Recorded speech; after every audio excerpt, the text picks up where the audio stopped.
And you're listening to Cult Radio out here in the middle of the North Pole. I lie, we're in the desert. There's nothing cold out here. But we're getting ready for a second feature of Killer Santa Night here with Bloody Christmas and its director, Michael Shershenovich. I'm glad you said it because I can't pronounce it. You said that on the, you just gave him a call and he was surprised you could pronounce it. Yes, he asked if I was Russian. And I said, no, but I pretend to be Russian sometimes and it's fine. Okay, I'm gonna call and you have to start talking. Okay. Okay. Hello. Hi, is this Michael? This is Michael. All right, well, let me do the official introduction, ladies and gentlemen. We're very excited to welcome our next guest of the evening, the man responsible for the bloodiest Christmas story ever told, the director of Bloody Christmas, Michael Shershenovich. Welcome to the show. You're on the air live with Terry and Tiffany. Hi, how are you? So I've got to find out. 'Tis the season to be jolly, and this is your first film. I want to know, why did you choose this sick and twisted and depraved, which is a hell of a lot of fun, Christmas movie to be your first venture in film? Well, you know what it is? It's completely out of the norm for me to do a movie like this. Normally, I like a lot more grungy, meaner, more nihilistic, mean-spirited films, and I was actually trying to experiment with comedy. You know? Yeah, so this is my first take on comedy, actually, and it was originally supposed to be written to be a short film, and all the actors, they fell in love with it, and they were like, hey, you know, let's stretch it out into a feature, and I wasn't sure if I had the confidence to do a feature yet, but, you know, I said, hey, screw it, let's do it. Well, we understand that you're the man that definitely knows film inside and out, because I hear on the internet that you know how to take a video camera, take it apart, and put it back together in time. Yeah, you know, yeah. Unfortunately, when we shot Bloody Christmas, though, my camera was falling apart way too much. I've been through way too many repairs. There you go. So it was shot on video, right? It was like high 8, or what did you shoot on? We shot some of it on Super 8, Super 16, and then the worst HDV camera in the world. Mm-hmm. You know? But it's got a pretty cool grungy look to it, which is nice. You know, we were really trying to capture like a late 70s, early 80s kind of feel to the film, and I think we accomplished that. Well, you're very cool when you say the worst HD camera in the world, but you know the part of it that was cool for me is I knew that was actually either Super 8 or 16, and I really like the look because I love when people do that. They don't do it enough nowadays. Yeah, well, you know what it is? It's expensive. I'm trying to remember the exact cost of it. It was like it was something ridiculous. It was like $500 for 3 minutes of footage. So it's like, you know, something crazy like that. And I just remember doing a lot of rehearsing for all the shit that was shot on film. Yeah. We were like, hey man, we got to rehearse this. We rehearsed like the dumbest stuff like 40 times before we even rolled. So I'm poor, man. I was like, the budget to the film is like 2 chopsticks and a shoelace. So I've got to know now. You had in your film 2 people that we've had on the show, which is an actress who has such a great name she has to say it twice, which is Jaretta, and also Mr. Moneybags himself, Mr. Lloyd Kaufman. Now you talk about saying that it was on a low budget. Like, did Lloyd ask it paid, or did he do this as a favor? Well, all right, that's actually a funny story. But let me start off with Jaretta. I love Jaretta. Jaretta, yes. Yo, like that's my black queen bee. I love her. You know, matter of fact, she's going to be in my second feature. I actually spoke to her, so she's going to be coming out to Long Island to do another role with me. A lot of people will sleep on like a lot of female talent in the industry, but she'll turn around and school your ass. Like she's really good when it comes to film and all the technical stuff. Like, you know, as sexy and fly as she is, she's such a nerd too, which is perfect. She's cool. Definitely, and when we met her, she was appearing with Dario Argento because she'd done Demons with the Argentos and stuff, and the dumbasses that ran the convention forgot to get a fucking interpreter because Dario speaks Italian, so she had to sit there and interpret for him, and she was awesome. I mean, she's totally bilingual. Yeah, you just gotta be like, yo, Dario, tanto piacere. You know what I mean? I actually never met him, but she's so smart. She's really smart. Another really smart woman I worked with from the Giallo series was Mary Arden. She was in Fellini's Blood and Black, not Fellini's Blood and Black Lace, Mario Bava's Blood and Black Lace and Fellini's 8.5. Right. Yeah. Yeah, which I felt really stupid when I brought her on set because it was like me, a broken camera, some really ghetto lights, and some tinfoil for bounce cards. And I was like, hey, you used to work with Fellini, and now look, tinfoil. So I was asking about Lloyd Kaufman. Now, I know if you throw a quarter on the floor, Lloyd will jump for the quarter because he's cheap. But what I want to know is like, did he do this as a favor? Did you pay him? Or what happened was there's another great filmmaker that I'm very friendly with. His name's James Balsamo, and we were doing Hack Job together. And basically what happened was we filmed like 95% of Bloody Christmas, and then James decided to do Hack Job, which is a compilation of his short films, and he wanted to put a spin on it to be an anthology film. Mm-hmm. So what happened was he was really cool with Lloyd Kaufman, and he was like, I want to get Lloyd Kaufman in Hack Job, and I'm like, all right, cool, I'll do a scene with him. Personally, I'm not a fan of Troma. I do like The Toxic Avenger. I like Class of Nukem High. I love all that shit. Well, I do notice you didn't have Troma distribute your film. You went with MVD instead because you probably wanted more. More than a quarter a copy, right? Well, so far they're doing really good. From October 23rd to like November 1st, like it was ridiculous. They pushed Bloody Christmas so hard. I think we sold like 2,400 copies. Just in that alone. And November, we're killing it too, and they just work so hard. And Chris, I got to give a shout out to Chris at Planet Works. I love you, bro. Well, I must say, the publicist's idea with Clint Weiler that works with MVD, he's pretty laid back, but he was really trying to talk me into having you on it. He must have really believed in your film because he was very convincing. Yeah. I haven't actually spoke to Clint too much, but he seems cool from what I spoke to him. Like he seems cool. We basically chatted briefly through email, but he definitely seems cool. Yeah. Everyone from this whole distribution company, from Planet Works to MVD, I haven't ran into a single problem, and that's one thing I'm so happy for that I was blessed to come across these distributors because all you hear is horror stories. All you hear is about independent guys getting raped in the ass, and luckily, they're not trying to rape my ass. I'm still an anal virgin. Well, the reason I mentioned Lloyd and the reason I mentioned money is because seriously, we had some people who's going to distribute through Lloyd, and I don't know if he was shitting me or not. He was telling me like a quarter a copy. Well, these were the same person that told us Lloyd Kaufman was the devil, and that he was Satan himself. Well, you know what it is? Lloyd Kaufman, he's a hustler. You can't really hate on him. I mean, he's a hustler, and he really brought a lot to the independent table. It's just I respect him as an old school classic independent filmmaker, but as a business guy, I'm like, dude, do not come near my movie. Yeah. But believe it or not, how I got him, this is funny because basically we're all like, Lloyd Kaufman, he's the scammers of scams, right? When it comes to business. Mm-hmm. So we were doing Hack Job, and James was like, let's put Lloyd in Hack Job, and then we'll do a quick scene with him. And I'm like, all right, whatever. And James is like jumping for joy for Lloyd Kaufman. He loves Lloyd Kaufman, and I'm just like, all right, whatever, Lloyd Kaufman, But we go there, and I'm like, I could get a fucking cameo for my movie. Let me tell Lloyd that I'm filming behind the scenes for Hack Job, and they can just talk to the camera. So I set up the camera, and I had the guy talk to the camera, and he was like. He went on this crazy ass rant, and I cut it down to make it look like he was being Pastor Paul in the movie, mm-hmm. and I had him sign a release form and everything. He signed a release form, and he went along with it.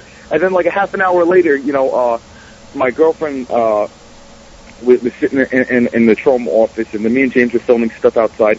And then Lloyd Kaufman, he figured it out. He weaseled it out of my girlfriend that we were doing Bloody Christmas. And he kind of gave me a nod. He was like, because he was like, oh, so you're doing a Christmas movie, huh? And then he kind of gave me like this nod, like, oh, you're good, man. You scammed the scammer. Exactly. Wow. Yeah. Now we were talking about how this is like your first endeavor into making a feature, but you of course had been kind of behind the scenes on some notorious films before. Did you have a connection with Bad Biology? We had Frank Henenlotter on the show. Yeah, Frank is the man. Wow, you got a lot of cool people on your show, man. No shit. I mean, to go out and get drunk with Frank Henenlotter and Lloyd Kaufman, that would be a night. Oh my God! I wonder how that night would turn out. R.A. and Frank, they taught me a lot just by working on that set, and they really got me super wise to shit, and I'm really grateful for them. And Bad Biology was not only is that an awesome movie, it was so much fun to work on. I remember exploding toilets, crazy shit happening on that set, really crazy stuff, really crazy stuff. And the lead actress, boy, she was hot when she was going into ecstasy, wanting more sex. You just, yeah. I mean, she did good. You want to hear a funny story about her? Go. Yes, I do. She tried getting me kicked off this set. She's actually crazy. She's really crazy. She's legitimately crazy. She turned around and tried telling R.A. that I punched her in the vagina. Really? Right? Isn't that a crazy freaking story right there? I would. So she goes up to I think it was Frank. She told Frank. I think she told Frank. She's like, "Oh, Frank, Mickey," because they call me Mickey. They're like, "Yo, Mickey punched me in the vagina," and Frank was like, "Oh, let me talk to R." And then I'm really tight with R because I know his whole family were really tight. He's like a brother to me, matter of fact.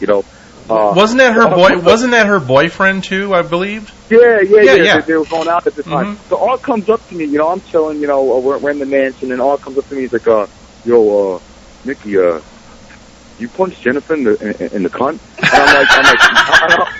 And I'm laughing because I'm like, "What?" And he's like, "Yeah, I figured." Oh my God. Yeah, she was crazy. You should have been. No, it wasn't my fist. My penis accidentally fell out of my pants, and I'm sorry. But I'd have been like, "No, bitch, smell my knuckles." Wow. It's funny because that character that she was playing. What was the character's name that she was playing? Was it Jennifer? I think it was Jennifer. Yeah. Yeah. That was really her. That was her. There was no acting involved. Well, that was her. I'm sure you've been around enough sets, and if not, you will know as a new filmmaker that you usually don't get beauty and brains in the same package. No, you get beauty and crazy. That's for sure. So getting back to your film, basically tell people what the plot is about now. It's about a guy that was kind of like an old actor. He used to be in action-adventure films, and now he's kind of like a has-been. He's playing Santa Claus. Yeah, basically, it's Bloody Christmas is about a has-been action star, kind of like an old-school Charlie Bronson that never got picked up, and now he's playing Santa on a shitty public access TV show. And he's having these fantasies about killing the people that do him wrong. Meanwhile, there's a child murderer running around, taking out kids left and right. And the detectives are trying to stop the child murderer. And it's like, is it the Santa? Is it the priest? Is it one of the cops? Is it one of the mothers? Who's killing these kids? Is it a perverted nymphomaniac, sex-crazed nun voyeur chick picking up little kids? What is it? And it's a lot of fun. We kill lots of kids. Matter of fact, R.A.'s niece is in it. She gets her head blown off. She's a little blonde-haired girl in the beginning. She gets shot in the face. Right. Well, we shoot midgets. There you go. I love anybody that sells their films by saying it's fun. We kill lots of kids. And you even have one controversial scene. Now it doesn't go too far, but it's a little edgy. I don't know if you're going to get any comments to where it takes place in church, and a mother's there with her little boy, and she's being counseled by the preacher, and there's another lady there that's coming on to this little boy. You know what's funny? I thought I was going to get fucking sued for that one, man. You might. I don't know. Yeah, that was, you know what's funny about that scene was, Bloody Christmas, when we shot that movie's been through hell, a lot. When I cut the whole film together, and the version you got the version that's out is completely different than the original edit. Mm-hmm. What happened was, I was editing on a bootleg program, and I lost all my footage. Everything got corrupted, and I had to send it to a computer guy, and the codec issues got crazy, and we actually lost a lot of the footage. So what's in that scene it's really bad, but we did a lot worse. There's some, but it's crazy because that was off the top of the head. I was like, you know what? The movie's becoming a little talky. The guy Robert Youngren, he's giving an awesome performance. We got Coconut from Kick Thrill and the Coconuts in there, and they're exchanging dialogue, and it's so believable, and it's really good for like an independent film. You're like, wow, this acting is really amazing in this scene. It's like it just seems so legit. But I was like, you know what? It's such a long, talky scene. I said, you know what? Brooke, which was the nun's name. I go, hey, Brooke, why don't you masturbate in front of the kid and have the kid like try to like look at you and you're blowing kisses to him and he's biting his lip and we'll shoot it like a real close, tight shots, eyes, lips, mouths, like the New York Ripper kind of style, Lucio Fulci style, and like. And we did it in a real church. The priest was like in the next room over giving a sermon, and we're like, oh God, we're all going to hell. So your actress, I mean, was she embarrassed about doing it at all, or was it funny to her? Or? No, she wasn't really embarrassed. She's butt-ass naked in the next film. I mean, Wow, I need to take some lessons from you because we've done a few nudie cutie kind of like softcore porn films. It cost us at least $400. So I need to come out there on the East Coast because obviously girls out there are a lot easier, I guess. It's Long Island, brother. It's Long Island, man. One of the parts of Bloody Christmas that I really loved, and we were talking about this because we were talking about the history of Santa Claus, is you kind of go back into old kind of like Finnish folklore about the good Santa Claus, the evil Santa Claus. And Krampus. And Krampus, right? Krampus, yeah. Krampus, yeah. And you actually have, in kind of maybe homage to Gumby, I don't know, you have a claymation scene, right? Yeah, that was the results of too much liquor and marijuana. I was like, yo, let's do claymation. But then like fucking 4 hours into it, I'm like, claymation sucks. I'm like, really? I got this guy to raise his hand? It takes forever. Like you're sitting there. I've done some of that, and it'll take you like 4 hours, and he moves like a half an inch. It's terrible. Yeah. Not only that, but the clay's some cheap Play-Doh crap, and the hands are falling off, the bodies are slumping over. And I was just like, oh God. But you know what? It's funny. Believe it or not, that's I did that scene, the claymation in that segment, just to break up the dialogue in the car. Because what happened was, it was so cold that day. It was like I think it was like below zero. The lens actually got a sheet of ice over it, the lens froze, and wow. I've never seen that before. I've never seen like ice freeze in the front of a lens, and not only that, the one actress Angela, her hair started cracking off because it was so cold, and everybody was just forgetting their lines because it was just so cold, and the scene wasn't as good. So I was like, you know what? It's either I chop this whole backstory up about Krampus and chop out the introduction of how Angela has a father-daughter relationship kind of with the character Santa, and just move on, or I could put a little claymation in there. And I was like, you know what, let's put a little claymation in there and keep the voiceovers, So how do you do like the mall scenes? Because I'm not sure, but I got the distinct impression that maybe you kind of snuck in there with your cast and your camera. Did that happen, or did you have like? Yeah, that's exactly what happened. That's another. I almost got arrested so many times doing this movie. Holy shit! The one scene with the priest and Novalox, who's the porn star from Burning Angel, and the girl Brooke. We all just went in there and we did the scene. Everything was cool, and we just guerrillaed it. We're like, fuck it. I got $2,000. Let's make a movie, and guerrilla this. And we guerrilla shot that scene. But I went back another day just to get like bullshit. The opening credits, how it's got all the shots of people shopping and doing whatever bullshit. Like, oh look, here's a piece of clothing. Mm-hmm. The security guard actually came up to me and he was like, hey, you gotta delete that. And I'm like, I'm not deleting anything. And he's like, you gotta erase whatever's on that camera. I'm like, listen, bro, I'll leave the mall and I'll never come back, but I'm not deleting anything. He's like, well, I can't let you leave until you delete it. And I told him, I was like really calm too. I was like, dude, listen, I'm gonna tell you one more time, man, and that's it. Listen, I'm not deleting anything. I'll leave, and I won't come back, and that's it. And he got right up in front of my face, and he's like, I can't let you leave. So instantly, I was like, motherfucker. I'm like, yo, I ain't deleting shit. I told you, blah, blah, blah, blah. And I was flipping out at him. And I was actually with James Balsamo, and he got really scared. He's like, oh, shit. He's flipping, you know. So, I told the guy, I was like, listen, don't touch me, bro. Don't touch me because I'm leaving. Because next thing I know, I push him out the way. They hit me for an assault charge. You know what I'm saying? Yeah. So I'm like, I made it clear that he's obstructing my way to get out. So if I would accidentally shove him, push him to get him out of my way, that's his fault because, you know, he's stopping me. You know, he's holding me. So, you know, we got out. The punk-ass dude called the fucking cops on me. Wow. And the cops came down, and they were like, you know, you can't film, blah, blah, blah, blah, da, da, da, you know, 9/11. I'm like, dude, do I look like a fucking terrorist, man? Like,